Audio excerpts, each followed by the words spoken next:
Hi there, my name is Ian Harland and I'm the Director of Kids Ministry within Ian Harland. What strange times we're living in. I'm not sure about you, but I've never felt so restricted.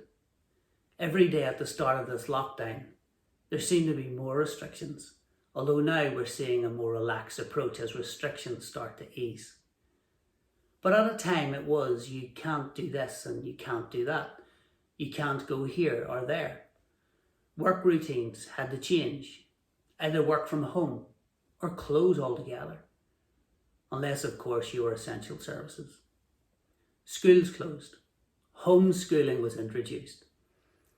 Even our places of recreation closed, our places of stress release from our busyness. The world came to a virtual standstill in one form, but I believe something special was happening on another level. And I think of Joseph talking to his brothers when he said in Genesis chapter 50, verse 20, "You intended to harm me, but God intended it all for my good." You know, my pastor has a great term for times like these in our lives. He calls them holy hesitations. Times to reflect, take stock, catch your breath, and see what God's doing. Never has the world in my lifetime been so stripped back to basics. Families now have more time to spend with each other than ever before. Homeschooling around the table. All parents mostly present for dinner. Daily restricted exercise taken together.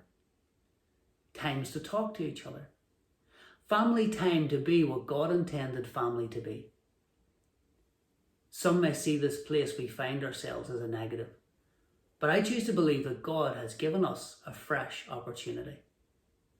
So for this short session, I'm going to take a look at rebuilding the family altar through one of the Bible's most famous altar restorations in the Old Testament.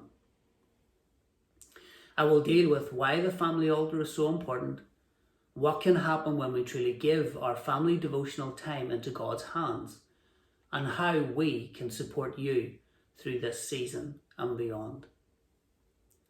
You know, one of my favourite Bible characters is Elijah, an ordinary man who makes mistakes, but is powerfully used by God despite his failures.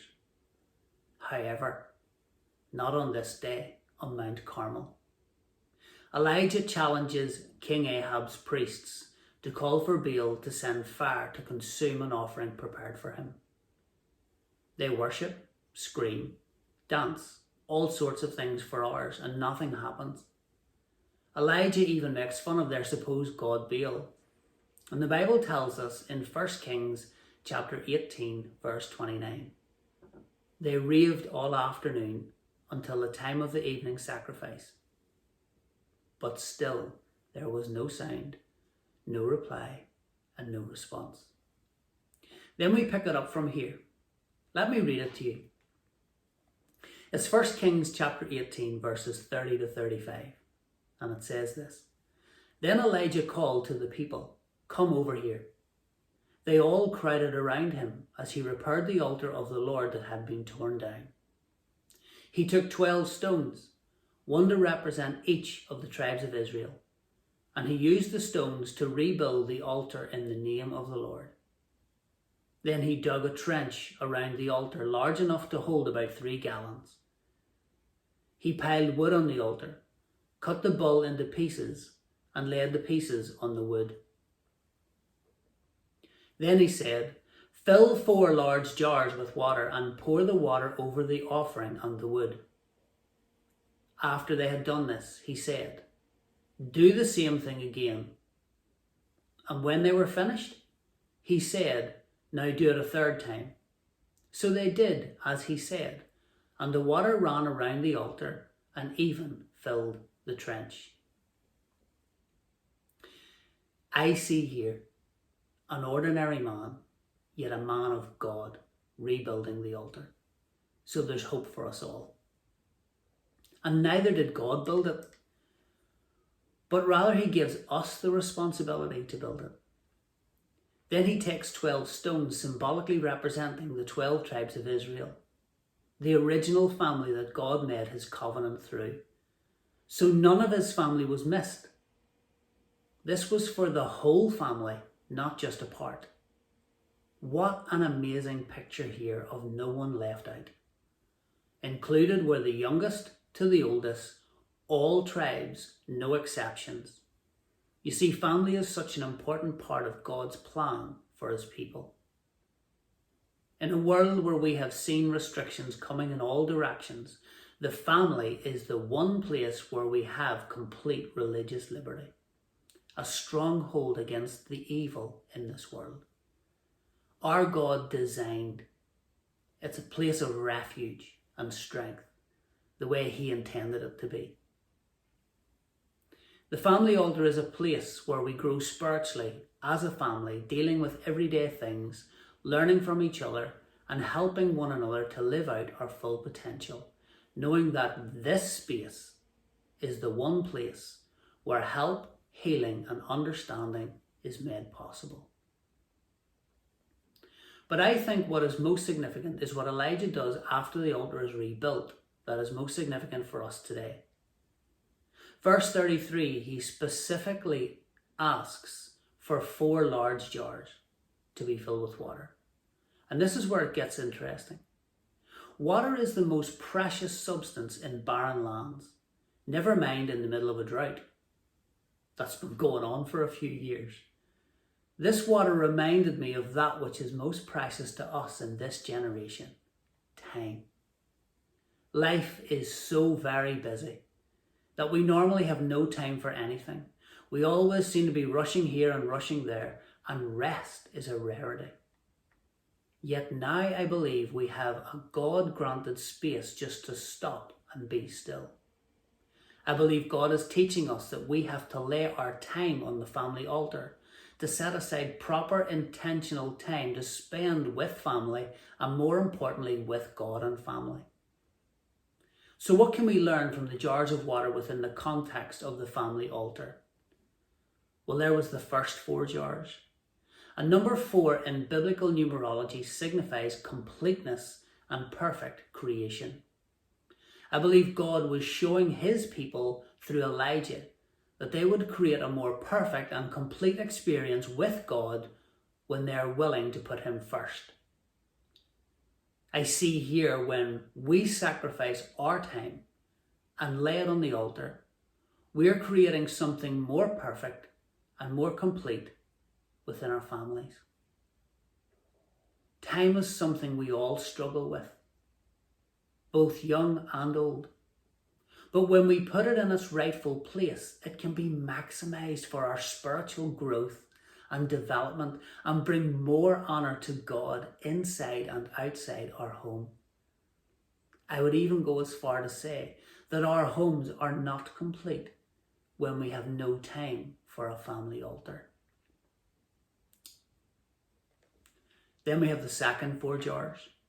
And number 8 in biblical numerology signifies new beginnings.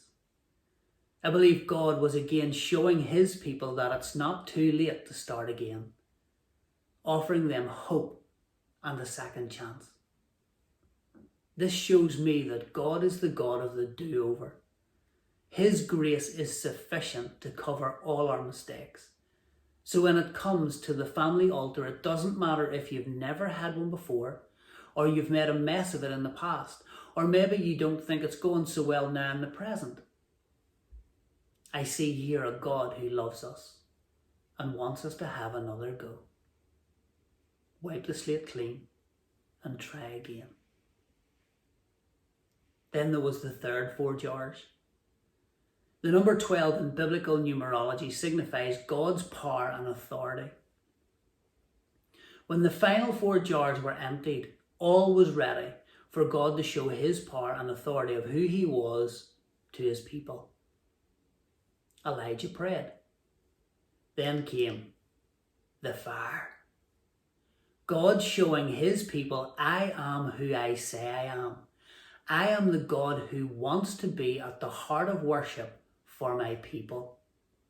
For us, When we rebuild our family altar and lay on it our most precious commodity, time, I believe it's then when we invite God's power and authority into our homes, when we see God do the miraculous in our midst, when we see God's power and authority at work in the restoration of our family relationships, and when we see God do the things that only He can when He is given the rightful place at the heart of our homes. So I've covered why it's so important and what can happen when we put it into place. But how do we put it into practice? I have a few practical pointers here. Number 1, make your time together a regular occurrence. Make it part of your daily family routine. Number 2, be flexible with your time. Don't make this daily time a set time, as it will break your routine before you get started.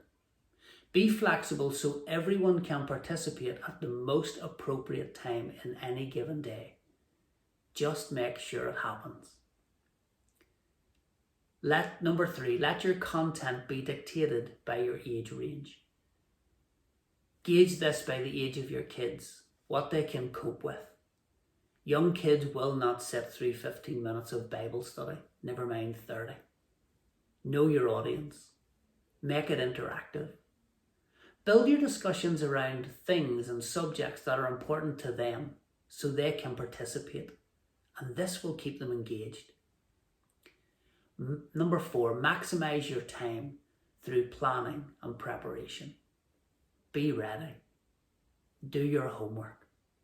So when it's time, there is no running around to find something to do. Start with prayer and hear the Father's heart for your family devotions. You could also contact your kids' team leader in church and find out what they have been teaching. This could be your starting point to help you with subject matter. And number 5, be confident. After all, you're the adult in the room. Lead by example in every aspect of your life. Show your family what real, authentic Christian living is all about. Make this time a time of openness and honesty, a place where your family finds help, support, and trust to deal with anything life has been throwing at them. And if you're not sure where to start, as I mentioned earlier, have a chat with your church's kids team leader. Find out what they're teaching and develop it from there. If you're a kids worker watching this, please support the families in your church as best you can. Get to know them and let them get to know you. Help them to develop a family ministry at home. Share what you're teaching. Send activities based on this teaching home as conversation starters. Even send parents a text message with a couple of round-the-table discussion questions based on your teaching material. Give them a starting point for their week of discussions. I really hope that something within this short session has stirred something within you to have a go, or to have another go, or even refresh what you're already doing. For I believe with all my heart that our families are much too important to God to miss out on this fresh opportunity that He has given us to connect with Him the way He intended. And if you have any questions or require any further help with resources, please contact us via our Limitless Kids Facebook page or send us an email to kids@limitlesselam.co.uk. We just want to help you in any way we can, for we believe in family.